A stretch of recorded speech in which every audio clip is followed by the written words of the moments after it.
Good morning, party people. So, after a little consideration, not that much to be honest, I did end up with the ModRetro M64.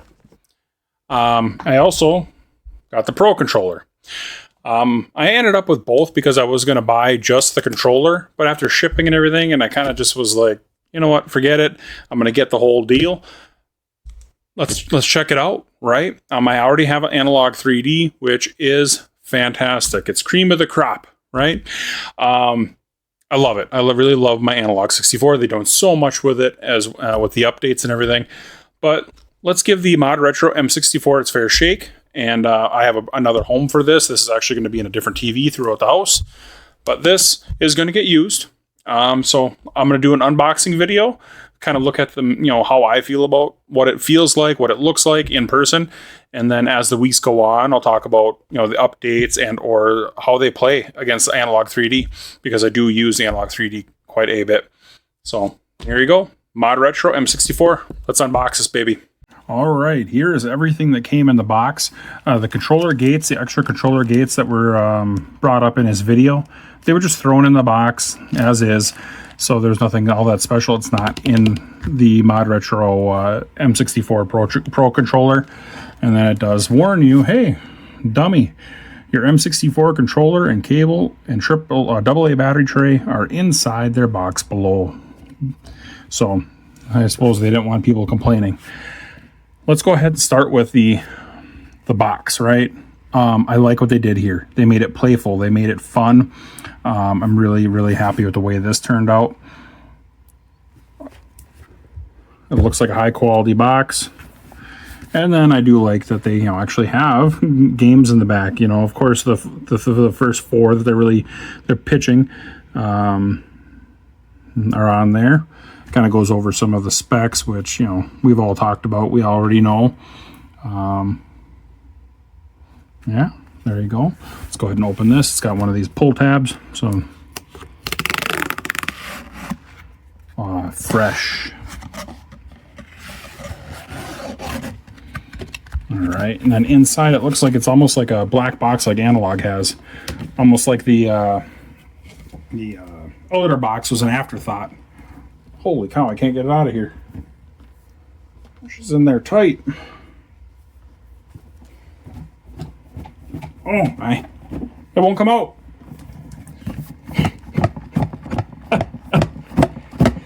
Holy cow, she's in there real tight. There we go.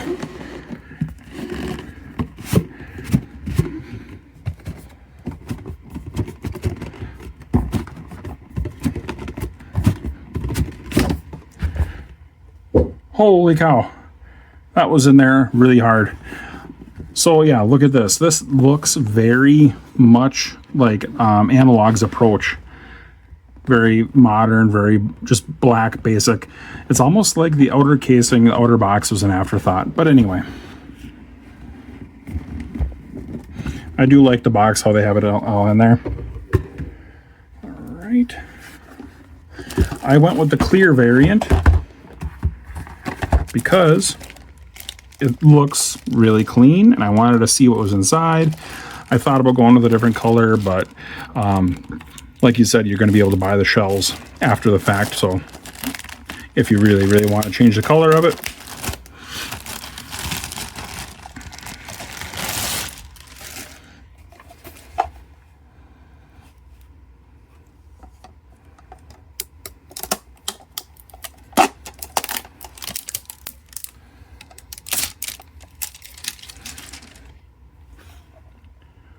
That is very clean.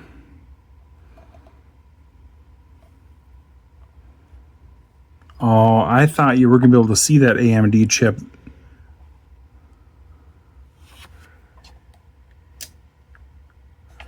Yeah, they have a passive cooler on there. So you can't even see that AMD chip like you could on the early models. But that's fine. It's got the AMD logo up here in the corner. Of course, you got the eject button, which everyone's making a big deal out of. No, it's very clean. Very clean.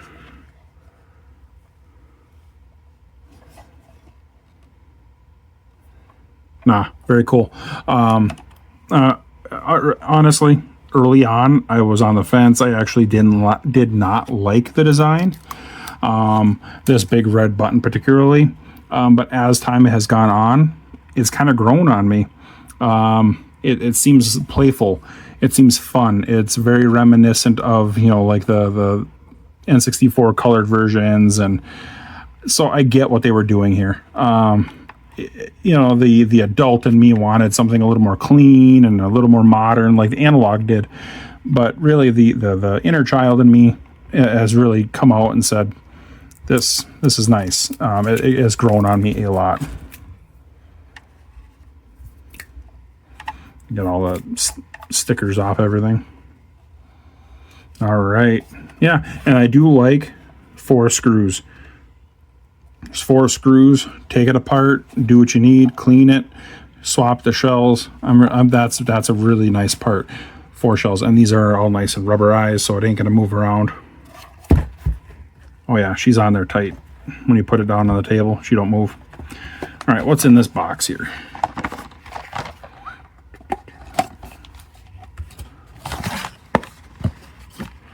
Power supplies and a USB cable. I like that. I like the it's labeled. It's a little touch.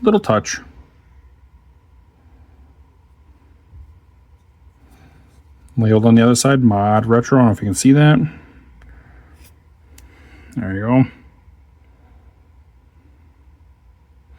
Yeah, so simple touch. Really, you know, gives it a little extra class. So there we go. We got that. Let's go ahead and check out this controller. This is really what I was excited about, to be honest. I have, you know, the 8-bit do ones. I have the 8-bit do DIY ones that work with the original controllers. I have the Nintendo Online controller. So I have a myriad of ways to play my N64 wirelessly. This seemed like a pretty solid offering, though, so I wanted to give it a shake. Same thing, it's got that tearaway, and same thing, it's got that black box inside, which, oh, this one comes out much smoother.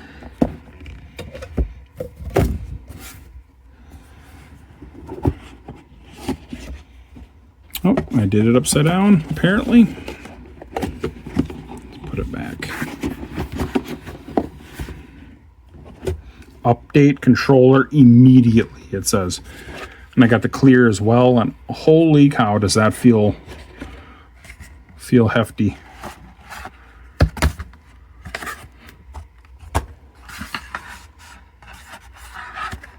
All right, looks like this box is now empty. This has heft. Holy cow. That's metal. I didn't expect it to be quite that. It's heavy. It's actually heavy, but I got clear again. I like it. I like the clear. They look really nice together. It's got the nice trident feel. It's got the right gate on there. I'll probably stick with the original gate. Oh yeah, I like that. I like that a lot. It comes preloaded with the USB power. Wow, I can't believe how heavy it is. This could be nice. Very cool, very cool. I'm excited about that. And it does say that the AAA battery tray is inside, and right here it is. So yep, AAA, I like that as an option.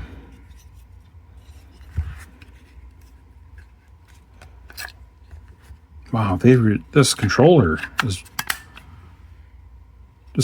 actually might be what steals the show for me, just because I have the analog already, and so if I didn't have the analog 3D, this would probably knock my socks off. But I've already experienced the analog 3D and what it has to offer, and I don't anticipate this being that much different.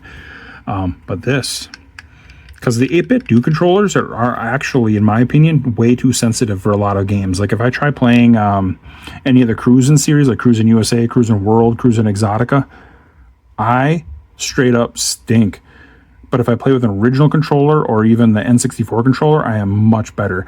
The 8-bit do controllers are so sensitive for racing games, and I like my arcade racers. And then it comes with a nice quality USB. I think this is a 10-footer if I'm not mistaken, but a nice quality long USB cable.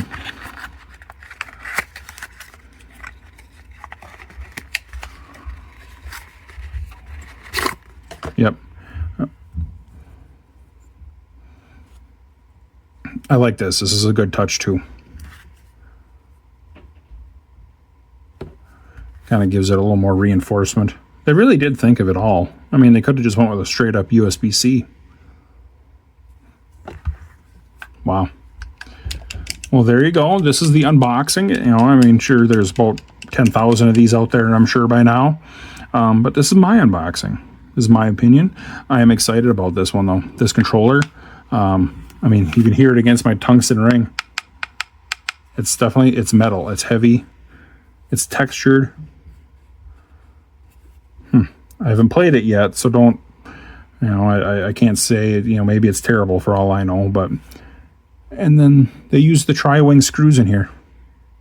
So they use the tri-wing here, and then I can't remember what these are called, but the same bit that the N64 uses. So they did, as far as authenticity goes, they went that route. That's funny. Well, there you go. All right, there you go. There's my M64 unboxing video with the controller. The M64, I mean, you can see it a little bit better this way. You can, it's not huge. It's not huge. Look at it, the size of it. They did a really good job with the size. I mean, overall, I'm pretty happy. I mean, this is so clear in here. It's beautiful. It really is. This red button still kind of rubs me the wrong way, but overall, the design, aside from that red button, like I said, it makes it playful. It makes it fun. So, and then again, the controller. I mean, I got a pretty good mitt on me. I mean, it's that's one thing I'm thinking I like about it. I mean, the size of it. It seems true to the N64 and maybe even a little bit bigger. A little bit longer maybe. But yeah, these buttons feel great, and I'm very excited about this. But like I said, the heft. So again, there's probably a bunch of these out there that you could be watching. Thank you for watching mine.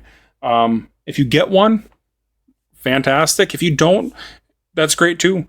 If you have an analog 3D or have a modded original console, or even just original console with RGB cables, that's fine too. You play how you want. But I'm excited to try this. I'm excited to get it updated and see what they offer, especially as the weeks go on here, weeks and months go on. Just like analog. When analog 3D first launched, it was a little disappointing. There was some room for improvement, but as time went on, they made it better. I'm expecting the same thing out of this. One thing that with analog, I feel like you always have to rush. You have to be the fear of missing out, right? FOMO is with analog. ModRetro, I don't think we're going to have that. I think with ModRetro, you're going to be able to buy this for quite a long time. And they had already said that. They're going to keep making consoles. They're going to keep them in stock the best they can. So that way people can buy them. They're partnering with GameStop, which I think is also a fantastic idea because, you know, people like buying from GameStop or want to go in store or whatever. Order online there, special editions, the smoke one. So that's really great. They're doing a few things that I do like. But yeah, time will tell where this goes, but I'm happy that, you know, they're going to get it into people's hands and it's going to be there for a long time. So, all right, you guys have a great day. Keep on playing. I'm going to get this baby hooked up, updated, and maybe try a few games out. All right, bye now.